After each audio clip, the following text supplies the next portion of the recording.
O José, ele faz a seguinte pergunta: eu já tive bronquite quando era criança, mas curei. Eu estou no grupo de risco mesmo assim?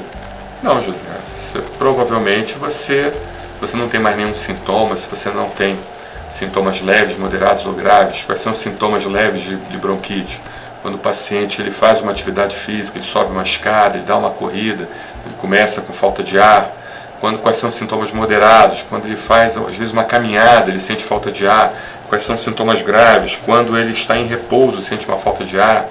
Se você não chia, se você não sente nenhum tipo de desconforto respiratório, nada disso, então provavelmente o perfil imunológico do seu corpo, aquele perfil que a gente chama de linfócitos TH1, TH2, ele se estabilizou e você tem um quantitativo adequado de anticorpos da classe IgE e também os anticorpos bloqueadores, né, aqueles anticorpos que bloqueiam a IgE, que são produzidos pelo linfócito TH2, linfócito B, que de certa forma pelo sinal do TH2, que é o anticorpo IgE, e IgG4 também, entendeu? Então eu particularmente acredito que não é para você ficar preocupado em relação a isso, né?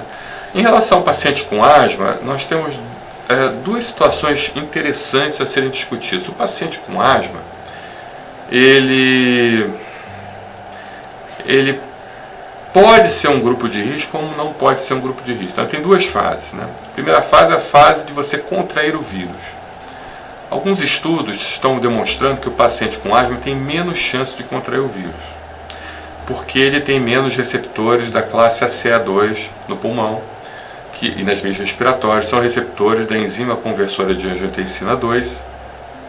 E esses receptores ACE2, eles justamente facilitam a entrada do vírus dentro do corpo, entendeu?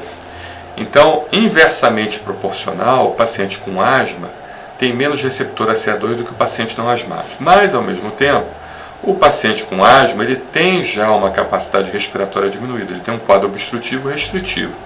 Então, apesar dele ter, teoricamente, supostamente, possivelmente, uma menor possibilidade dele contrair o Covid-19, mas quando ele contrai, ele já tem um pulmão já comprometido. Então, se aquele Covid-19 realmente tiver uma carga viral muito grande e comprometer o parênquima pulmonar, o seu pulmão, ele justamente vai ter uma dificuldade de recuperação maior e pode evoluir para unidade fechada, para CTI, com necessidade de respiração mecânica, entendeu? Então, o paciente com asma e não é um paciente de risco, entendeu? Não é porque ele tem menos dificuldade de pegar o Covid-19, mas porque a partir do momento que ele pega o Covid-19, ele complica mais, entendeu?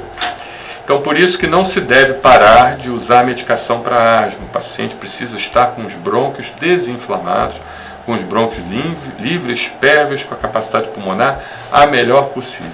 Então, a medicação para asma não se para nesse período, nem as vacinas antialérgicas, caso o paciente esteja utilizando as vacinas antialérgicas para o controle da asma, tá bom? Obrigado, José, pela sua pergunta. Um abraço.